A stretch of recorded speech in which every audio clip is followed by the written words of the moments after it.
കൊടകിൽ നിന്ന് ഒരു KSRTC ബസ്സിൽ മലപ്പുറത്തിനുള്ള യാത്രയിലാണ് ഞാൻ. ശരിക്കും ഞാൻ ഇന്ന് സുൽത്താൻ ബത്തേരിക്കും മാനന്തവാടിക്കുമൊക്കെ പോകണം എന്നുള്ള കണക്കൂട്ടലിലാണ് വന്നത്. പറ്റുവാടി മുണ്ടക്കൈയൊക്കെ ഒന്ന് കാണണം എന്നൊരു കണക്കൂട്ടലിലാണ്. അപ്പോൾ ഏതൊരു വീഡിയോ കണ്ടു, KSRTC ബസ്സിൽ മുണ്ടക്കൈയിലേക്ക് പോകാൻ പറ്റുമോ എന്നുള്ള വീഡിയോ ഉണ്ട്. പക്ഷേ ആ കാര്യങ്ങൾ എങ്ങനെയാണെന്ന് എനിക്കറിയില്ല. അപ്പോൾ പക്ഷേ റോഡിൽ നല്ല റഷ്. ഞാൻ ഒരുപാട് താമസിച്ചു പോയി, ബസ് കിട്ടാൻ താമസിച്ചു. അങ്ങനെ ഏകദേശം 11:30 ചങ്കുവെട്ടി പാസ് ചെയ്യുമ്പോൾ. ഏതായാലും ഞാൻ ഇനിയിപ്പോൾ ഏതായാലും സുൽത്താൻ ബത്തേരി പോയിട്ടുണ്ടെങ്കിൽ ഇന്നിപ്പോൾ കാഴ്ചകളിലേക്ക് പോകലൊന്നും നടക്കില്ല. അവിടെ ചെല്ലുമ്പോഴത്തേക്കും തന്നെ ഒരുപക്ഷെ 3 മണിയോ 4 മണിയോ ഒക്കെ ആവും. അപ്പോൾ അതുകൊണ്ട് അവിടെ ഇറങ്ങി നേരെ മലപ്പുറം മഞ്ചേരിയൊക്കെ ഒന്ന് കണ്ടാളയാം എന്നുള്ള കണക്കൂട്ടലിൽ ഞാൻ ഏതായാലും യാത്ര തുടങ്ങി. മലപ്പുറം ടൗണിൻ്റെ ഏകദേശം 1.5 കിലോമീറ്റർ അകലെ വെച്ച് ഞാൻ ഇറങ്ങി നടക്കുകയാണ്. അപ്പോൾ ആ മലപ്പുറം ടൗണിൻ്റെ കാഴ്ചകൾ വളരെ വിശദമായിട്ട് തന്നെ ഒന്ന് കാണുന്നതിന് വേണ്ടിയിട്ടാണ് ഞാൻ ഈ ഒരു തീരുമാനത്തിലെത്തിയത്. ശരിക്കും മലപ്പുറം എന്ന് പറയുന്ന ജില്ല 1970-ലാണ് മലപ്പുറം ജില്ല രൂപീകൃതമാവുന്നത്. എനിക്ക് തോന്നുന്നു ആ രൂപീകൃതമാവുന്ന സമയത്ത് കേരളത്തിലെ ഏറ്റവും വലിയ ജില്ലകളിൽ ഒന്നായിരുന്നു മലപ്പുറം എന്നെനിക്ക് തോന്നുന്നു. അതുപോലെ തന്നെ വേറൊരു പ്രത്യേക കാര്യം മലപ്പുറം ബാക്കി എല്ലാ ജില്ലകളെ അപേക്ഷിച്ച് മലപ്പുറത്തിനുള്ള എന്താണെന്ന് വെച്ചിട്ടുണ്ടെങ്കിൽ മലപ്പുറം ജില്ലയിലെ ജനസാന്ദ്രതയാണ്. അതായത് ഒരു മൈലിന് 12,000 ജനങ്ങൾ താമസിക്കുന്ന സ്ഥലമാണ് മലപ്പുറം. അത് കിലോമീറ്റർ കണക്കിൽ നോക്കുവാണെങ്കിൽ ഏകദേശം 4,800 ആൾക്കാർ താമസിക്കുന്ന അത്രയും ഏതാണ്ട് തിങ്ങി പാർക്കുക എന്ന് തന്നെ പറയാവുന്ന രീതിയിൽ ഉള്ള ഒരു നഗരമാണ് മലപ്പുറം. പിന്നെ നഗര വളർച്ചയിൽ ലോകത്തിലെ ഏറ്റവും വേഗത്തിൽ വളരുന്ന ഒരു നഗരം കൂടിയാണ് മലപ്പുറം എന്നാണ് പറയുന്നത്. അതായത് 44.1% നഗര വളർച്ച ഓരോ വർഷവും ഉണ്ടാകും ആണ് ആ ഒരു കണക്ക് എന്നെനിക്ക് തോന്നുന്നു.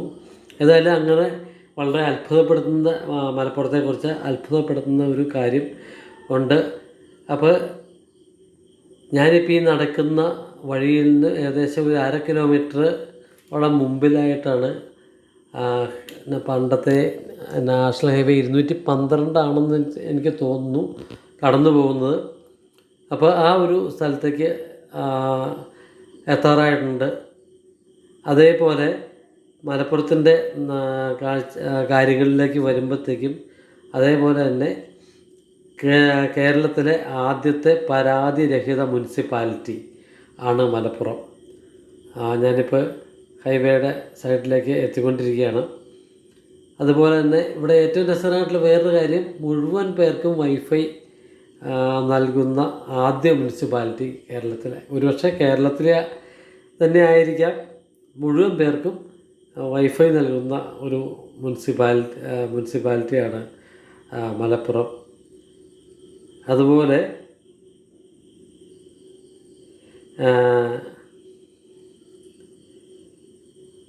ജനസംഖ്യ എന്ന് പറയുന്നത് 2021 കണക്കനുസരിച്ച് 6,29,480 അതേപോലെ മലപ്പുറം എന്നുള്ള ആ ഒരു പേര് വരാനുള്ള കാരണം, അതായത് ശരിക്കും കുന്നുകളുടെയും മലകളുടെയും ഒരു നാടാണ് മലപ്പുറം.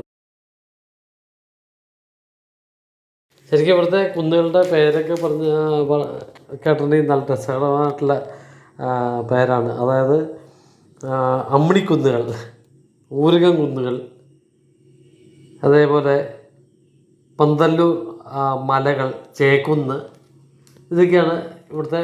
നമ്മൾ ഈ ടൗണിൻ്റെ ഈ ഭാഗങ്ങളിലൂടെ നടക്കുമ്പോൾ നമുക്ക് ചില സ്ഥലത്തൊക്കെ ഈ പറഞ്ഞ കുന്നുകളുടെ കാഴ്ചയും വരുന്നുണ്ട്. അതുപോലെ വേറെ ഏറ്റവും രസകരമായിട്ടുള്ള കാര്യം, ഈ കുന്ന് ഉള്ളപ്പോൾ തന്നെ ഇത്രയും കുന്നുകളും കാര്യങ്ങളും അതേപോലെ കുന്നമ്പുറം എന്ന രീതിയിലുള്ള ഒരു പേര് ഈ ഒരു ടൗണിന് വരുമ്പോഴും ഏറ്റവും രസകരമായിട്ടുള്ള കാര്യം, ഇതേപോലെ തന്നെ ഒരുപാട് തെങ്ങിൻ്റെ വലയമുള്ള ഒരു ബീച്ചും മലപ്പുറത്തിന് സ്വന്തമായിട്ടുണ്ട്. ചേളാരി സൈഡിലേക്ക് ചെല്ലുമ്പോഴത്തേക്കും ചേളാരി ബീച്ച് ഞാൻ പോയിട്ടില്ല കൃത്യമായിട്ട്. അവിടെ ബീച്ചിൻ്റെ ഒരു സാന്നിധ്യം കൂടിയുണ്ട്. അത് ഏറ്റവും രസകരമായിട്ടുള്ള വേറൊരു കാര്യമാണ്. അതുപോലെ തന്നെ മലപ്പുറത്തെ സംബന്ധിച്ചിടത്തോളം വേറെ പണ്ട് പുരാതന കാലം മുതൽക്ക് തന്നെ ഒരു സൈനിക ആസ്ഥാനം ആയിരുന്നു മലപ്പുറം എന്ന് പറയപ്പെടുന്നുണ്ട്. അതുപോലെ ഈ മലപ്പുറത്തിൻ്റെ ഭരണം ആദ്യകാലത്ത് നിർവഹിച്ചിരുന്നത് ഏറാടികൾ എന്നറിയപ്പെടുന്ന സാമന്തൻ നായർ തറവാട് ആയിരുന്നു. അത് കഴിഞ്ഞ് അത് പിൽക്കാലത്ത് സാമൂതിരി ഭരണത്തിന് കീഴിലും അത് കഴിഞ്ഞ് ബ്രിട്ടീഷ് സൈനിക ആസ്ഥാനമായിട്ട് ബ്രിട്ടീഷ് ഭരണത്തിന് കീഴിലൊക്കെ മാറുകയുണ്ടായി. അതെല്ലാം ബ്രിട്ടീഷുകാരുടെ ആ ഒരു കാലം കഴിഞ്ഞതോടുകൂടി സ്വാതന്ത്ര്യലബ്ധിയോടുകൂടി മലബാർ സ്പെഷ്യൽ പോലീസിൻ്റെ ആസ്ഥാനമായി മലപ്പുറം മാറിയിട്ടുണ്ട്. ഇതൊക്കെയാണ് മലപ്പുറത്തെക്കുറിച്ച് വളരെ രസകരമായിട്ടുള്ള കുറേ കാഴ്ചകൾ. അപ്പോൾ മലപ്പുറത്തെ പ്രത്യേകിച്ച് ഞാൻ ഈ ടൗണിലോട്ട് നടക്കുമ്പോൾ സാധാരണ ഒരു ടൗൺ എന്നതിൽ അപ്പുറം ഈ മലപ്പുറത്തിന് കാഴ്ചകളൊന്നുമില്ല, കാര്യമായിട്ടില്ല. പക്ഷേ രണ്ട് സൈഡിലും നിറച്ച് വ്യാപാര സ്ഥാപനങ്ങൾ, കടകൾ ഒക്കെ ഉണ്ട്. അതുപോലെ തന്നെ ബസ് സർവീസുകൾ 2 മിനിറ്റ് കൂടുമ്പോൾ മഞ്ചേരിക്കുള്ള പ്രൈവറ്റ് ബസ്സുകൾ പോകുന്നത് ഞാൻ ഈ വഴിക്കൊന്ന് കണ്ടിട്ടുണ്ട്. അതുപോലെ ഒരു KSRTCയുടെ മലപ്പുറം ഡിപ്പോയിലേക്കുള്ള വഴിയിലൂടെയാണ് ഞാനിപ്പോൾ പോയിക്കൊണ്ടിരിക്കുന്നത്. അപ്പോൾ ഈ കാഴ്ചകളൊക്കെ കൊണ്ട് മലപ്പുറം ടൗണിൻ്റെ കാഴ്ചകളിലേക്ക് ശരിക്കും എത്തുന്നേ ഉള്ളൂ എന്നാണ് എനിക്ക് തോന്നുന്നത്. ഏതായാലും ആ ഒരു കാഴ്ചകളിലൂടെ മലപ്പുറത്ത് ടൗണിൻ്റെ കാഴ്ചകളിലൂടെ ഞാൻ മുമ്പോട്ട് പോവുകയാണ്. ഇപ്പോൾ മലപ്പുറം എത്തിയിരിക്കുന്നത് മലപ്പുറത്തെ പ്രൈവറ്റ് ബസ് സ്റ്റാൻഡിൻ്റെ സമീപത്തേക്കാണ്. പക്ഷേ ഇവിടെ ഈ ഒരു പ്രൈവറ്റ് ബസ് സ്റ്റാൻഡിൽ അത്ര വലിയ തിരക്കും കാര്യങ്ങളൊന്നുമില്ല. ഒരു പക്ഷേ ടൗണിൻ്റെ ചെറിയൊരു ഭാഗത്തേക്ക് മാറിയിട്ടാണോ അതോ ഇനി വേറെ സ്റ്റാൻഡുകളുണ്ടോ എന്നുള്ള കാര്യങ്ങളൊക്കെ എനിക്കറിയില്ല കേട്ടോ കൃത്യമായിട്ട്. ആ ഒരു കാര്യങ്ങളൊന്നും അറിയില്ല. ഏതായാലും മഞ്ചേരിക്ക് പോകുന്ന ബസ്സുകളുടെ ഒരു കാര്യം ഞാൻ പറഞ്ഞിരുന്നു. അതേപോലെ തന്നെ ഈ ഇവിടുന്ന് കോഴിക്കോട്ടിലേക്കാണെങ്കിലും അല്ലെങ്കിൽ പാലക്കാടൊക്കെ ആണെങ്കിലും വലിയ ഒരു 5 മിനിറ്റ് ഒക്കെ ഗ്യാപ്പേ ഉള്ളൂ. അതായത് അത്രയും പേര് ഇവിടെ പൊതുഗതാഗത സംവിധാനം ഉപയോഗിക്കുന്നവരുണ്ട് എന്ന് തന്നെയാണ് അതിൻ്റെ അർത്ഥം. അപ്പോൾ അങ്ങനെയുള്ള കുറേ രസകരമായിട്ടുള്ള കാര്യങ്ങളൊക്കെയുള്ള ഒരു കേരളത്തിലെ ഒരു പട്ടണം തന്നെയാണ് മലപ്പുറം. ഏതായാലും ഞാനിപ്പോൾ മലപ്പുറത്തിൻ്റെ ആ ടൗൺ ഭാഗത്തേക്ക് നടക്കുകയാണ്. ഇവിടുന്ന് ആ പ്രൈവറ്റ് ബസ് സ്റ്റാൻഡിൽ നിന്ന് പുറത്തേക്ക് ഇറങ്ങിയിട്ട് നല്ലൊരു കുന്ന് കയറിയിട്ട് വേണം ആ ടൗൺ ഭാഗത്തേക്ക്. അവിടെ എവിടെയാണ് KSRTC ബസ് സ്റ്റാൻഡ്? ഞാനവിടെ ഉള്ള ചേട്ടന്മാരോട് ചോദിച്ചപ്പോൾ ഏതായാലും ഇവിടുന്ന് മഞ്ചേരിക്ക് പോകുന്നതിനായിട്ടാണ് എൻ്റെ തീരുമാനം. അപ്പോൾ മഞ്ചേരിക്ക് പോകുന്നതിനുള്ള KSRTC ബസ്സുണ്ടോ എന്നുള്ള കാര്യം എനിക്കറിയില്ല. ഏതായാലും അവിടെ പോയി ഒന്ന് നോക്കണം. അല്ലെങ്കിൽ 2 മിനിറ്റ് ഇടപെട്ട് ഇഷ്ടംപോലെ പ്രൈവറ്റ് ബസ്സുകൾ മഞ്ചേരിക്കുണ്ട്.